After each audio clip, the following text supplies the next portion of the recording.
Welcome to For Mannerless Women, a space dedicated to nurturing a new generation of shame-free women who are ready to meet their best selves. I'm your host, Adelle Onyango, and in this episode, we're going to walk through the different phases that women go through as we age and how those phases affect our mental health. Helping us do it is Dr. Vundi, who is a board-certified psychiatrist.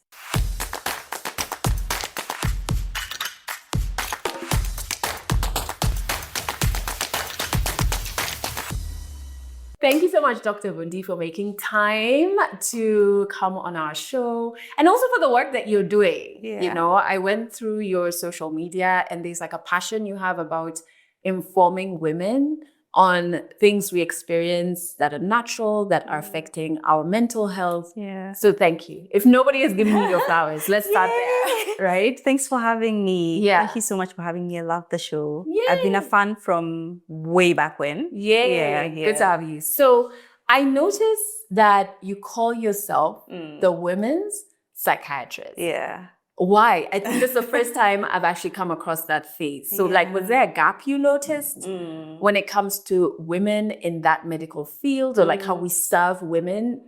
Why the tag? Everything you said, Yeah. but like just to break it down, Yeah. I'm actually a psychiatrist. Okay. In case anybody's wondering, Yeah. I trained here in Kenya. Yeah. And the way that psychiatry works is it's very much general. So you learn about adult psychiatry, child psychiatry, forensic, you know, all about psychopaths and all that.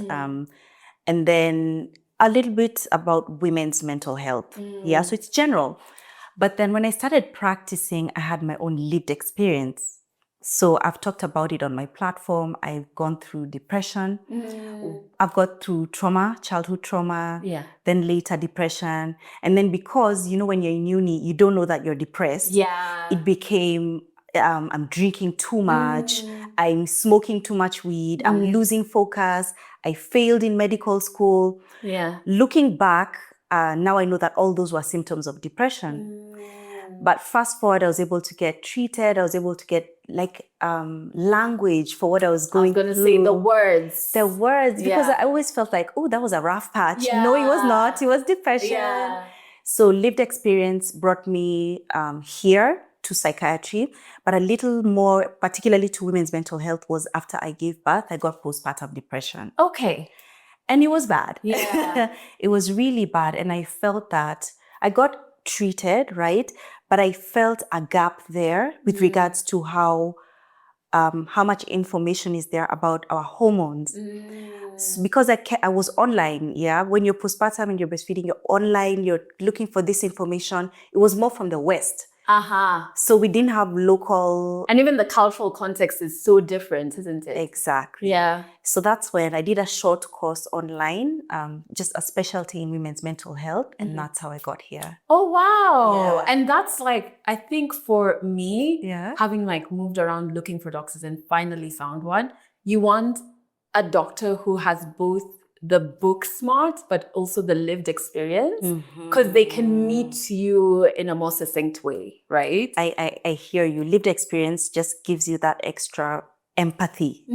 When you have somebody across from you who's been through something similar, there's the, I get you. I get you. Yeah. And can even be like, when I was there. Yeah. This is how I maneuvered. Yeah. You've mentioned postpartum and what did that look like for you? Because I feel like sometimes we do the thing you say, like with depression, that's a rough patch. And so with postpartum, it's like, oh yeah, she's just settling into motherhood. But it's not that. What does it look like? Good question. So every woman, after delivering, what happens is, okay, so when you're pregnant, you have these hormones that are supporting the pregnancy. Okay. And they're elevated to support the pregnancy. And then you give birth and everything just drops. In fact, one study I was reading the other day says there is no other system in your body that experiences such a hormone drop. Wow. So then because of that, you start to experience what we call baby blues. Every woman goes through it after delivery, where you kind of feel emotional, everything makes you cry, but usually it goes away in 2 weeks or so. Yeah. So with postpartum depression, that lasts. So now it's like 6 months later, you're still crying. So there's a lot of crying. And for me, there was a lot of irritability everything was riling me up. There's something called postpartum rage, something as small as like observing the nanny fixing the bottle wrong. Yeah. You feel rage, like your ears are hot. Yeah. And then there's just thoughts of, for me, thoughts of just, I don't want to be here. I want to run away. I remember telling my husband, I want to leave. I want to get out of this house and leave all of you to do this. And that's very common actually with postpartum depression. These feelings of anxiety, I had that as well. And just feeling extremely tired to do anything. Simple things like getting up, brushing your teeth, showering. It feels like a mountain. So that was my experience. But for other women, it can be extreme to the point of feeling like harming yourself or harming the baby. Because also you have to, it's already internally a lot happening hormonally, as you said. Yeah. But also your life was one way and then now there's a disruption. You may not be getting the hours of sleep that you used to get. So that's not helping the situation.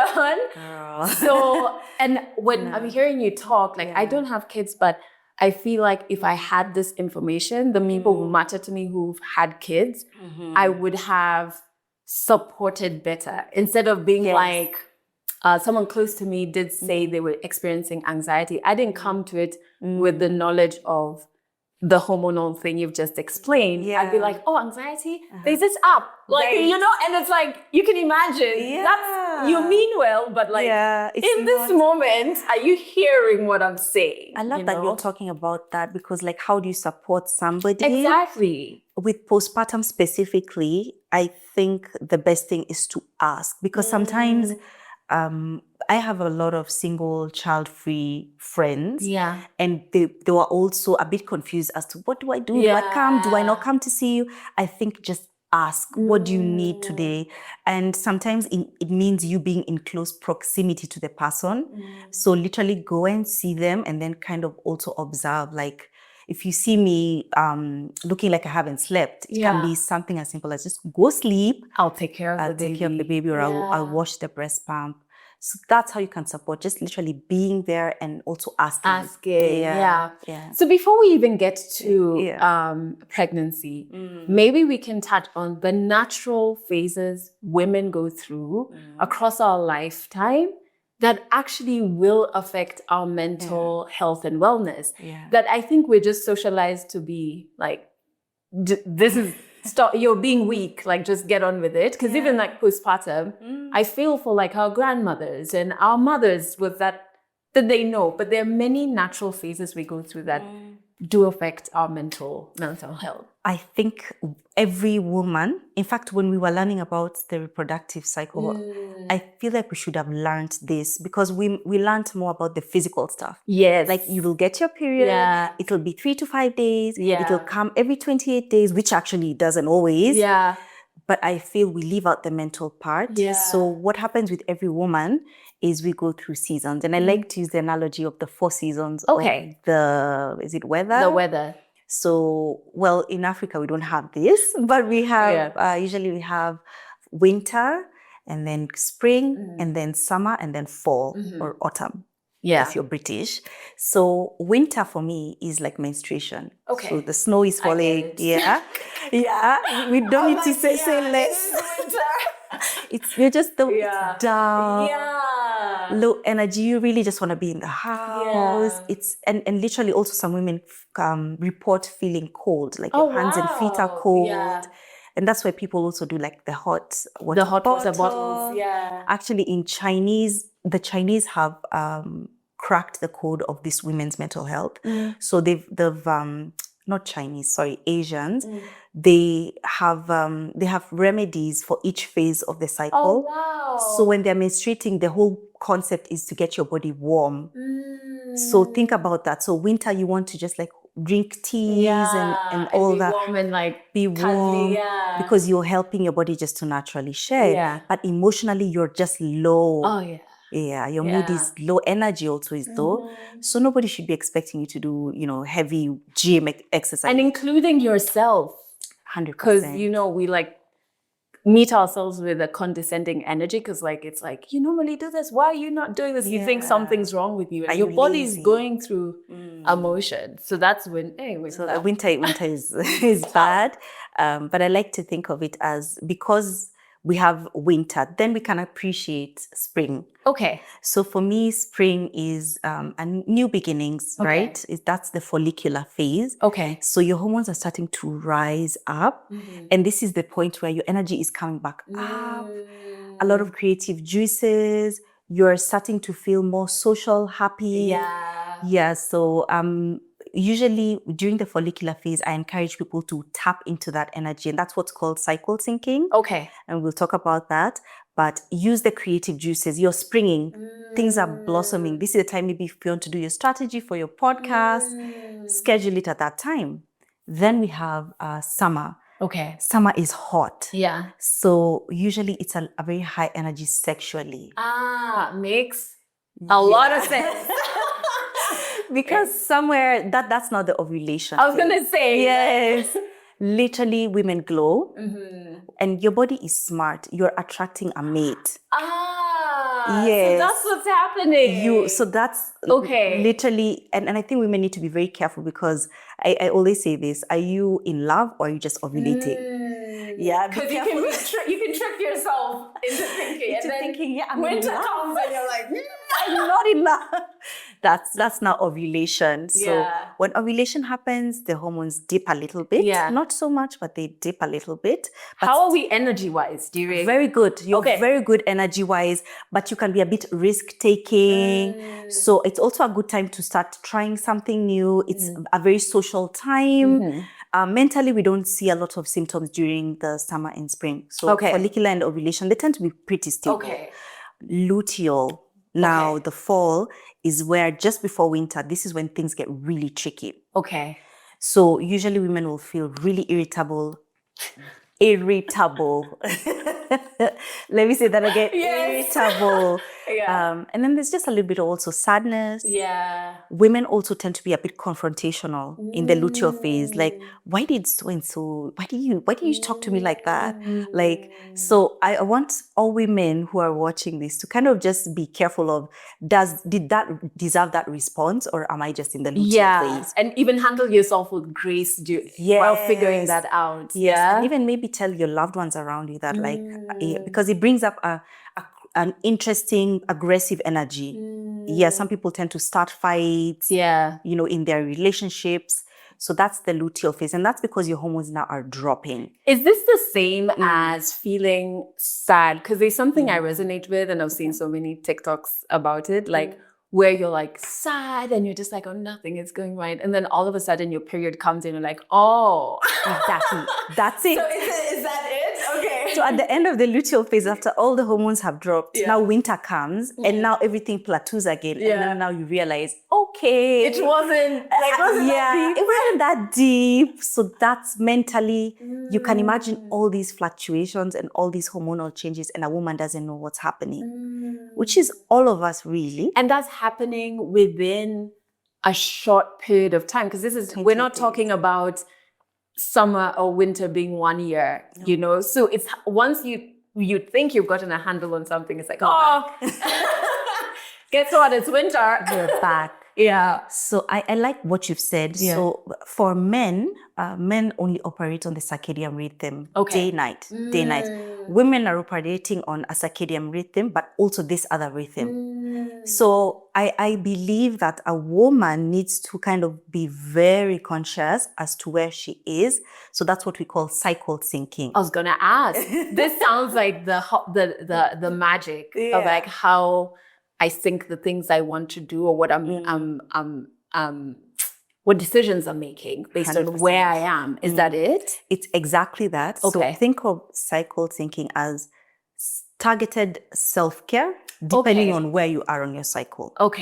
So if we are luteal phase and we're irritable, we're aggressive, this is the time, first of all, to acknowledge that this is where I am. So if you feel super irritated, you kind of know what's going on. You educate the people around you. If you have a partner, if you have friends, I tend to also advocate for, if you're in your luteal phase, just kind of also be a bit keep to yourself a little bit. Limit contact. Be with the people who get you. And maybe it's not the time to do performance reviews if you're an employer. You have done nothing this whole year. Get out. Even your exercise. So luteal phase is very much a time when you need maybe to do like Pilates. But also because you've got a bit of aggressive energy, you can try and hone in on that and do a little bit of cardio. Winter, just be easy. Be easy. Do it. Keep it. You can do stretches. You can do yoga. And then during the follicular and the ovulation, you have energy. Go for it. This makes so much sense, even just on a personal level. So like I'll walk for an hour every morning, right? Wow. But there are days where I'm like, yeah, nailed it. And you know, like it gives you all of these apps now, like there's a rhythm so that you keep the pace, like a high intense pace. And then there are weeks where I'm just like, is this the same body that was killing it last week? And this week I'm like, oh my God, do I have to do this? I don't really want to do it. And at least now you don't talk down to yourself. You're like, okay, we're in this phase. So maybe let's do yoga or, as you say, Pilates or something else, dependent on the phase. Yeah. You can skip a day. Honestly, for women who have like serious hormonal issues like endometriosis, PCOS, on top of everything we're talking about, they have really painful menses, and it's okay to just not work out on that day. And even with regards to exercise, this is a personal thing. There are times when I'm comfortable working out around masculine energy, and there are times I'm not. Like there are times I just don't want to be in the gym and look at a man sweating. Like that is already putting me off. And there are times I want to be in a yoga studio or a Pilates studio and be with other females and I feel good. So it's also around what energy do you want to be around. And if you women who have PMS or PMDD, and maybe I can define that. Like what is that? Because I feel like they're often first even PMDD as a thing is we're only now being like, oh, there's this other thing because it was only PMS. So what are we talking about? Do you know, it's even within the community in psychiatry, we're only starting to really highlight it.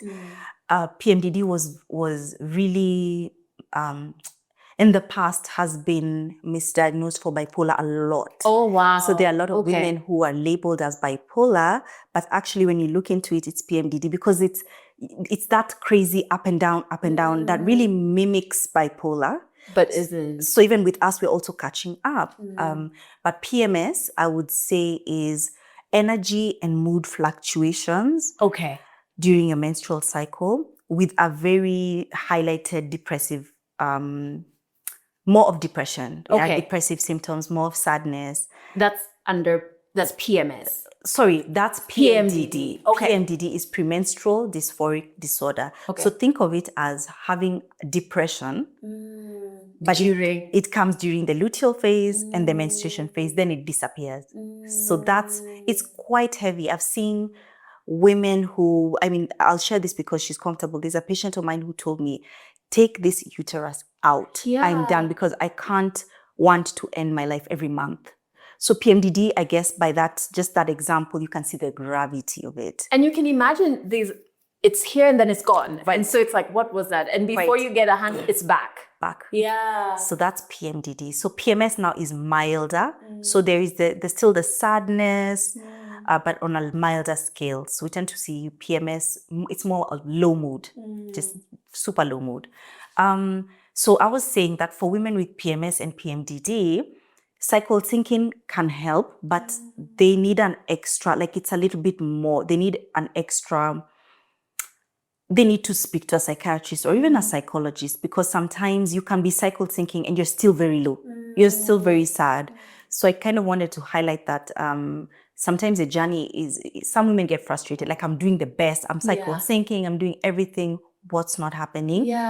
I think that's where women's psychiatry comes in that there are solutions for that. What would that look like? What's examples of solutions? Right. So everything is on a scale in psychiatry. Even with depression, anxiety, it's all about like, it's a spectrum. So is it mild? Is it moderate? Is it severe? So where it's mild, we do have supplementation. So I'm very into holistic measures for mild PMS and PMDD. Supplements like magnesium. Oh, that was a game changer for me. Really? Oh my goodness. I was running wild without it. Really? And I did the terrible thing of like, someone tells me they're on zinc and I'm like, oh, sounds great. Let me try zinc. And no one had ever told me about magnesium, so I'd never tried it until I ended up with my GP having sleep issues and burnout and like low functioning depression actually. And when we did all my blood work, she was like, well, why zinc?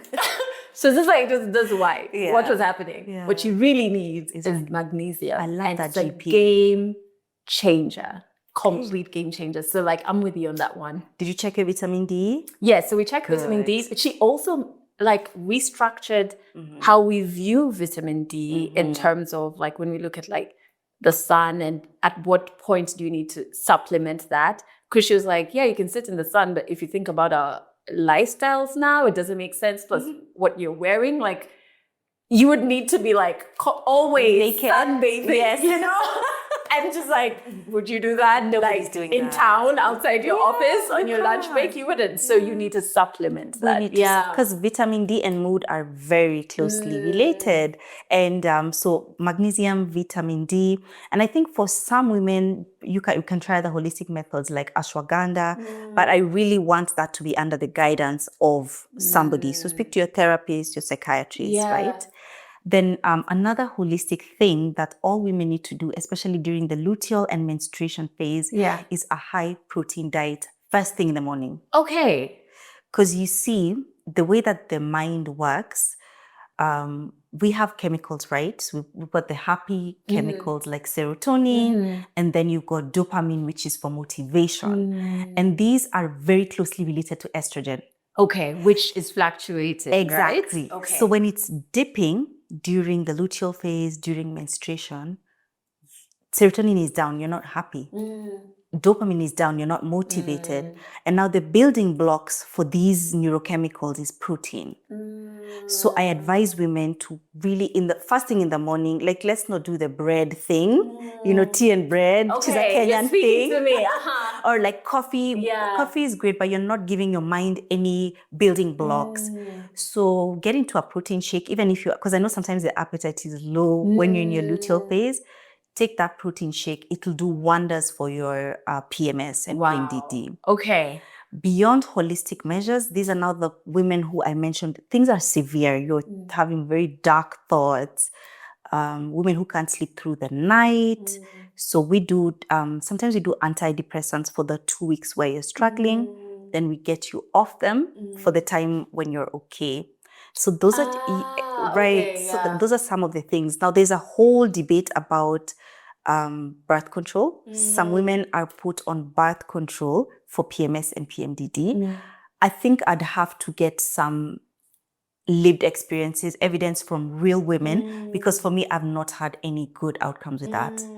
I've not had good outcomes with, let me take a hormonal birth control to fix my PMDD. Personally, I'm not a proponent of that. But I stand to be corrected. This is also interesting, even when you're talking about the interventions and even like with the protein and what you can be eating at certain times. I wish when we were being taught about our periods, we would learn it in a holistic way. We just learned like, okay, you're going to be bleeding for this amount of time. It's going to get uncomfortable. Go. I don't think as a teenager, I learned about cramps. I didn't learn about even PMS. We didn't. And I think maybe that's why we are doing this, so that we are better for the next generation. And as you talk about periods, we also need to kind of improve our syllabus. I was speaking to my gynecologist and she was telling me that for women who have really heavy periods, even just the sight of you bleeding heavily is traumatic. So it's almost like having your period, is almost like a little traumatic experience every single time, because every human being is like, blood is designed. It's a crisis. Yes. So you can imagine that, and even having the pain. So we kind of also need to have conversations about giving ourselves grace and also allowing ourselves to take time off when we're having a tough time. So what do I mean? I feel like menstrual leave needs to be normalized. And that's something I do. Like you come to me and you tell me you have heavy periods. I don't need to know more. Yeah, take time off. But the thing is, women feel guilty. You don't want to tell your boss, I have PCOS, my cramps are crazy. So you pump yourself up with painkillers and you go and brave your day. But what if we kind of just we normalized, take the, there are those days that are bad. Yeah. Day 2, 3, whatever. Just take the 2 days off. And what if we had like a global awakening and it was normal? Then we would have a shift so that even the next generation walks into things when they're a bit easier. Yeah. So I'm normalizing giving my patients menstrual leave. I'm normalizing empowering them to know that it's their right. Like it's okay. It doesn't mean you're weak or it's your right. I love that. So there's something else you've mentioned, which is PCOS. What is that? All right. So there are a lot of conditions that come up because of hormonal imbalances. So PCOS is polycystic ovarian syndrome. I hope I'm not butchering that. Yeah. It's a gynecological issue where in your uterus and sometimes even in your ovaries, you form cysts. So they're like little balloons filled with water. But it's not just an anatomical issue. It comes with a lot of hormonal problems. So women are spotting. Women have issues regulating their weight. Some women get facial hair. And a lot of patients with PCOS get mental conditions, mostly depression or anxiety. Got it. And that for me is almost confirming that the hormones and the mind are connected. Yeah. So whenever you have a hormonal imbalance, you'll have the PCOS. mind will have some. Yeah. Even with endo. Yeah. A lot of patients with endometriosis will have depression. So those imbalances with PCOS, I know that once you have treatment for it, because there are many treatment options for PCOS. Some of them actually include hormonal treatments, like just to balance out. Some women don't end up needing antidepressants. Once you correct the hormonal problems, then it's like, oh, okay, I'm okay. So when I see a woman with PCOS or endo, I send them to the gynae first. So as to know that will that help? Will that help? Yeah, the mental. Yeah, because sometimes what happens is a woman comes, she has PCOS and depression, then you put them on antidepressants. But then it kind of never gets better because we've not dealt with the root issue. Even with menopause and perimenopause, right? What happens is when women are getting perimenopausal, they might get depression. So sometimes a perimenopausal woman will be depressed and will go see a psychiatrist, and then they'll be put on antidepressants. And they never get better. So they're on antidepressants for life. But then if we did it in the reverse, so you see the perimenopausal woman, you ask questions like, okay, are you, is your period disappearing? Are you having hot flashes? Send them to the gyna, they get their hormonal treatment, and mentally they come up, like they get better. I love what you're saying because that was my lived experience with my GP. It was, I was having sleep issues. Like, in fact, what took me there is because I've never had problems with sleep, but for 3 days I was not sleeping. I was having like dark thoughts, no energy, couldn't get out of bed. Like now I understood when people say I couldn't get out of bed. I'm like, that was me. And I remember my doctor saying, okay, it looks like it's low functioning depression. And obviously, as much as I'm doing this wellness stuff, I was like, my first reaction to her name is Dr. Sally. I was like, so I'm dying. And she's just like, okay, no. But she said, I'm not putting you on antidepressants first. She said, I think if I fix your sleep, I'll then assess what happens. And what she explained was like, when I'm sleeping, my hormones will balance themselves out, right? And I kid you not, in 2.5 to 3 weeks, I was a completely different person. Like once my sleep was fixed, like I went back to her to see her and she's like, yeah, man, like this is not the person who was here like 3 weeks ago. And thanks for being open and sharing that. Yeah. I was like, what? I did not know, first, how powerful my body is. Like so much is happening. Even while you're sleeping, you think, I'm just resting, but your body's like, okay, it's watching. Time to do this and time to do that. And then acknowledging that you can help things that are happening with your mental once you've figured out not only your sleep, but even your hormones, right? So that's a brilliant point, because psychiatrists have a bad rep of being very ready with prescriptions for antidepressants or anxiety medications. And I think I've also been guilty of that. And the thing is, as I said earlier, I think with women, sometimes it's good to be patient. Yeah. It's good to be patient, like, and try these things first.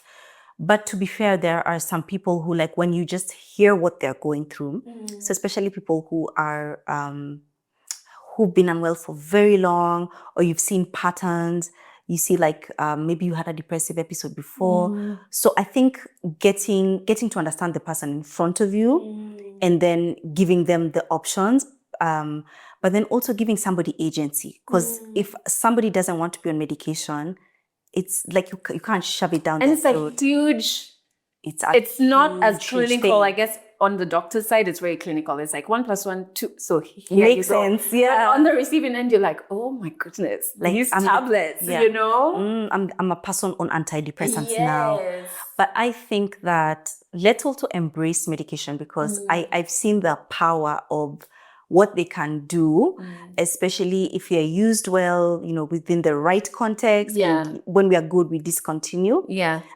I want to break down that stigma of medications are bad, antidepressants are bad, especially in postpartum depression. I've had situations where in a couple of days, a woman who was thinking about ending it for both her and the child, they're now, oh my gosh, I love my life. What? Yeah. I can sleep.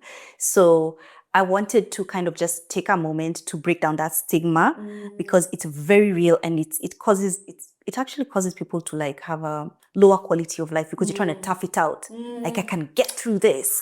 Let me tell you, even with the sleep, like, I Yeah. know we're saying there's stigma with the antidepressants, Yeah. but even with sleep meds, because I was put on sleep medication. Got it. I was like, you hear these stories from Hollywood. People get addicted to this thing. I'm just like, should I take half the dose? Or like, Should I just skip a day? Exactly. And then for someone who hasn't slept for 3 days, you just get this wonderful sleep. So you're like, oh, I can see really why. good, But also the anxiety. I had anxiety when I was coming off them, because I was like, will I get sleep tonight? Right. And then trying to, like, counter the anxiety, like, of course not. If you're being anxious about it, just calm down, So there is a lot of, like, emotions that come with medication, and like, you just have to extend grace to yourself. But I remember my doctor saying, because for those 3 days, I counted sheep. I did, is it white noise? And like all the noises. Yes. And she was like, well, seeing what your hormones look like, you could have listened to all the noise and you would not have slept, I assure you. So even toughing it out, you think you're not being strong enough, or you are the cause. Whereas under the guidance of a health professional, you could learn, like, oh no, something's happening and we just need to help you a bit. I love that. And I like what you said, under the guidance of somebody, because even getting off them, one challenge I have with a lot of my patients is they just take them, and then when they start feeling better, they say, oh, I'm done. But you see, there is a science to everything. Psychiatry is a science, and when you abruptly stop antidepressants, it can be a bit dangerous. So there's a way we do it. We tap at the dose down, and then there's information we need to give you as it goes down. Because what I do with my patients is I tell them what to expect. So within the first 3 days, you'll expect, of course, your sleep will, we've taken off the crutches, so you limp a little. So if you do it on your own, you'll fall. You'll fall. That doesn't mean. So I usually appreciate that. Just come and tell me that I want to stop them, and then let's walk the journey together, because the other way around is really dangerous. So as we keep growing older as women, now we get to something that you've touched on a bit, which is perimenopause. At what age, around what age do we think that should we meet this stranger? And what is it? Okay, so menopause is inevitable. So every woman, we are born with a certain number of eggs, right? And at some point we run out. Okay. And at some point, the estrogen that was supporting all this, the production of the eggs and all that, starts dipping. So what happens is the physical stuff that we hear and know about. The period starts disappearing, and also hot flashes, very, very common. And by the way, hot flashes are very uncomfortable. People seem to think it's like, oh, a little bit of sweat. Yeah. It's super uncomfortable. It's like a heat wave running through your body. So this menopause ideally should happen around 50. Yeah. But then perimenopause starts at around 45. So we start seeing a bit of things before the D-Day. Like Yeah. a starter. Yes. Yeah, exactly. Like this a little starter before the main meal, the main course. So women are not taught about these starters. And I'll talk about the mental because that's what I know. Yes. With perimenopause, the two commonest symptoms are brain fog and depression. Oh gosh, I didn't know this. So our moms just start being forgetful. And then they start calling you. If you've got a sibling, they're always calling you. Yeah. Oh my God, and we used to laugh that off. Like my mom used to say everyone's, between daughters. Yeah. She'd be like, Anna, Amanda, Adele. It's like, who do you mean?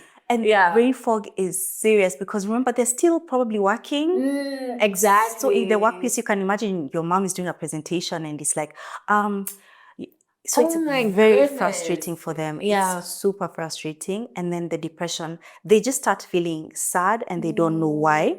And then now compound this with things that are happening in life, like they become empty nesters, all the kids leave, they're getting married. So now the depression that's happening inside is kind of compounded by real things that make them look at their lives like, oh, damn. Yeah. Like, I'm no longer young. So they're met head on with the fact that they're aging. And they can see it in their friends or if they're losing friends. Exactly. I guess because of age, people are getting sick, people are dying. So perimenopause is very, very tricky. And I would say that I think we need to kind of have these conversations now. Yeah. Because for women who have PMS, PMDD, or any hormonal issue like PCOS, endo, your transition during that time will be worse. Why is that the case? Or even postpartum depression. If you've had any hormonal related mental issue, it's obviously going to get worse when you're menopausal because you're sensitive to any hormonal shifts. And a shift is happening. A big shift is happening. So it's good to know now so that when you're in that stage, when we are 45 and these things are happening, you're like, okay, I get this. Let me go speak to this doctor. Let me go see if I need hormone replacement therapy, which, by the way, has a bad reputation, but it's really, really a game changer for some of these menopausal issues that come up. Maybe also because when we first met it, we didn't have a lot of information around it. So it was like, oh, it increases your risk of this and that. And then we never touched it again, even though like research has been improving it, right? So there was an old study, and I'm glad we're talking about that, an old study that showed that hormone replacement therapy, which is the main treatment for menopausal issues, would cause cancer later on in life. I believe it was ovarian or uterine. No, I'm not quite sure about which. But later on, there are studies that have disputed that first study. But the first one was so loud. Everybody kind of, once you mention cancer, everybody gets really scared. But there is a lot of information. There are a lot of gynecologists who are now speaking up and saying, no, guys, let's not be afraid of this. There are a lot of gynas who are doing cosmetic gynecology because during menopause and perimenopause, things dry up down there. I heard that from Halle Berry. Right. Yes. And God bless her for being so open about finally, after 3 marriages, meeting the guy, and she was very open. I think she's in her late 50s. Right. Yes. And she said she met this guy and like having the best sex of her life. And all of a sudden, it's hard for her to pee. And gets wrongfully diagnosed with herpes. So there's a back and forth in the relationship, like, you brought it here.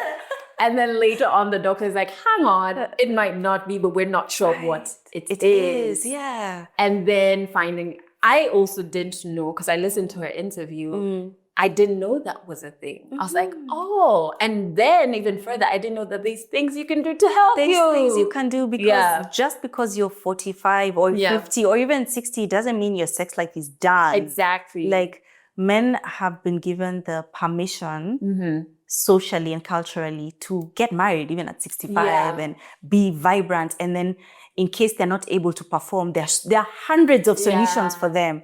But God forbid a woman wants to have sex at 65 and, oh, we don't know what to do. Sorry, figure it out. Exactly. So we do have consultants, gynecologists in this country who do a lot of that work. I'll shout out Dr. Sule because she works, when I say cosmetic gynecology, people just think, let's make things look good, but it's also, let's make things function well. So are we doing estrogen creams so that, because remember estrogen goes down and estrogen supports everything. So there are estrogen creams, just to help a woman to enjoy her sex life. So that's really the conversation that is shifting. That menopause, let's not just talk about the hot flashes. Let's deal with your mental stuff. Let's deal with your sex life. And you can still have a vibrant sex life. Absolutely. I think the stigma is like, we don't even saying the word vagina. I remember being on radio and they were like, oh, you can't say vagina. I'm like, but I can say like this is a body part. Like even on TikTok, I think it's a violation of a community guideline to use the word vagina, but it's like, that's what it is. That's what it is. I don't want to call it the V word because then that adds to the stigma, right? And that means if a woman is going through menopause and experiencing these things, she can't even bring it out.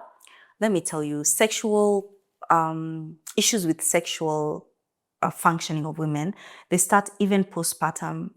Because like when a woman gives birth and then let's say you gave birth vaginally, you go for your 6-week appointment. Usually what the doctor tells you is, okay, now you're ready to, now it's a good time. But then they kind of don't walk you through some of the issues you go through. So some women experience body dysmorphia after giving birth. I love that you brought that up. What is that? So body dysmorphia in general, outside of the postpartum context, is where you look at the mirror and you don't recognize who you're seeing. And then you don't like what you're seeing. And then if I described you to yourself, you would say, no, that's not me. Actually, one exercise I do with my patients, if I suspect body dysmorphia, is I ask them to just draw yourself, put a bit of comments on the side, and then people will draw themselves and it'll always be, 3 times bigger, so that's body dysmorphia. Maybe if you've got like a few pimples, then now they'll draw like all over their face. So with pregnancy, then that happens a lot. A lot of women even don't want to see their reflection in the mirror, but then you've been given the 6-month go ahead to have sex. How? When your mind is not really, it's almost disconnected. Your breasts, you're just breastfeeding all the time. They stop feeling like yours. And you're trying to settle into this new form of your body, right? And maybe you've had a tear, so you're scared of the pain. So a lot of women come and tell me, I want to have sex. I miss my husband, but I'm scared. I'm so anxious. So we kind of have to start talking about building self-esteem, starting with self-pleasure first, because I believe that a woman, the best way to enjoy pleasure is to first of all just liberate yourself and know you deserve pleasure, and to even do that without the context of somebody else giving it to you. Just high five yourself right there. So that's something I work with women postpartum. It's like, okay, can you try and achieve pleasure first on your own, and then before we introduce the husband, then we bring the partner. Bring a partner into the room and then kind of have conversations about it before the deed is actually done. So these are just some of the issues. Sexual dysfunction issues are so prevalent. And again, they're hormonally driven. This is so interesting to hear. And again, it's another thing shrouded in shame and in I don't even know what the word is. Like sex isn't for a woman to enjoy. It's always like, it's for you to give, right? Or it's transactional, it's a tool. It's never, I enjoyed this, right? And we need to start reframing that, right? I love when you're talking about body dysmorphia. It's interesting because I used to be very insecure about like scars on my legs, right? So there was a phase I was like constantly in stockings. And then there's a phase I was like, I've released myself from that prison. But I remember it creeping back recently, right? And in my head, I was just like, oh my God, I have these stretch marks and I have this and these scars and this. And my mind, if you asked me to do that exercise then to draw, it would be like they were everywhere. And then this time I'm in my house in shorts. And just by chance, I pass my mirror and I kind of look back and I'm like, hang on, that's not what my mind tells me my legs look like. And I literally stopped. I was like, those are not many scars. Like, why are you telling me that the scars are so many?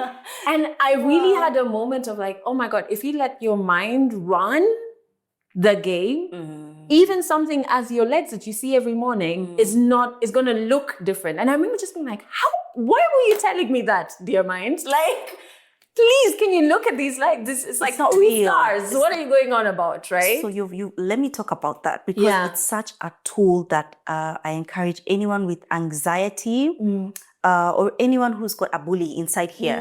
You know, there's a voice inside your head, not hallucinations, but like there's always a voice, a sense of self. Your sense of self, your inner voice is actually always kind of guiding you, and is also reflecting what you think and feel about yourself. So if your inner voice is a bully, I want you to get into the habit of talking back. And I want you to practice removing your inner voice to be an outside voice. Like if somebody spoke like that to you, what would you say? Wouldn't you punch them? You punch them. So I want you to get into the habit of when you hear your inner voice speaking, imagine they're outside. What would you say if somebody said that? Or if that's too hard, imagine if your friend said that about themselves. Yeah. Or would you say that to your friends? Right. So always just put it into different contexts, and then you realize, no, you're being a bully. So that's a powerful tool, because sometimes, as we said, during luteal phase, things can get out of hand. You can even start really resenting yourself because you're a bit bloated. But then just check yourself and be like, okay, girl, like your uterus is actually expanding. So it's okay. Something is happening. Like talk It's back. not a failure on your part. Okay, so in closing, what is the one tip? Or it doesn't have to be one. Or do you have a tip for the woman watching in terms of just having grace as you're going through these different phases where there's changes with your hormones perhaps? Or maybe it's like, how do you meet your body halfway? Like with your diet that can also help your mind navigate this periods, right? What would that tip be? All right, I have there's a TikTok I did at the beginning of the year. It's like a lazy girl's cheat code to cracking all these things. If you don't do anything, else from this video, if you don't learn anything, I would like every woman to do 3 things. Okay. The first thing, I'll modify it a bit from the TikTok because I don't want to be repetitive. And the first thing is, I believe every woman needs to be on magnesium. And if you're menopausal, it needs to be double the dose, because you need to build your bone density. So every woman needs to be on magnesium. Number 2, every woman needs to track their cycle. So tracking sounds like a big deal, but it's like the way you track your finances. You need to know where you're spending, what makes you get into debt. Where's your money going? Where's your money going? So just write down during your cycle. You don't have to journal extensive things. Just write down, this week I was sad. This week I didn't sleep very well. Track your cycle. You got to know, so that even before you come to me, you have the information. Then I can that can help you. That can help do a good job as well. Yeah, that's I think every woman needs to know. And lastly, is community. I think that every woman needs a community that helps her understand what's going on with her, because this is the only way we learn. So speak to other women, and even community on social media. Who do you follow? Follow gynecologists who are having these conversations. Follow Adelle, who is hosting these conversations about wellness. Get informed, because we're in the information age. Like our grandmas, they had an excuse not to know. You don't. They had to tough it out. We don't. You don't. You need to know every single thing. How does your contraceptive interfere with your mental health? Get informed, so that if you're sitting across from a doctor, and if he's male and he doesn't ask you what part of your cycle you're in, you can bring it up and say, okay, on top of everything I've told you, you need to know I'm also at this. Right. You have to be an informed patient. That is so important, because I remember what I think is my sister's doctor saying, you're the expert on your body. Like, I'm trusting you. So any pain, don't think it's frivolous. Like, tell me, because you've spent the most time in that body, and your head just coming in now, you know, so I'm trusting you. And unfortunately, male doctors will not always kind of know the questions to ask. They're not going to ask you if you're feeling pain or if you're feeling dry when you're having sex, when you're a menopausal woman, because maybe, you're an older woman. Yeah, there's like a cultural context there, right? So maybe you need to bring it up and say, okay, when I'm having sex with my husband, I'm feeling pain and I feel a bit dry. Then they will know what to do about it. Yeah. Oh my God. Like you have just please open my eyes on so much. And like you have this way of making very tough to understand concepts understandable. And just like, I feel like when women have the knowledge of what's happening and why the thoughts are like that, you wouldn't panic.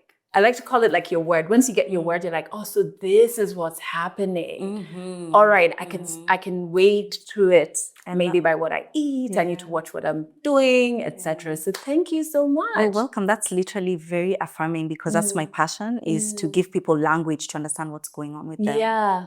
So thanks for coming on the show. Thank you for having me. And thank you for watching this episode. If you want to follow Dr. Vundi, as she said, from TikTok, Instagram, and she has a podcast as well. Yeah. In the description, we put links to that. If you have something that you connected with in this episode, drop it in the comments as well. And make sure you subscribe so that you do not miss the next episode.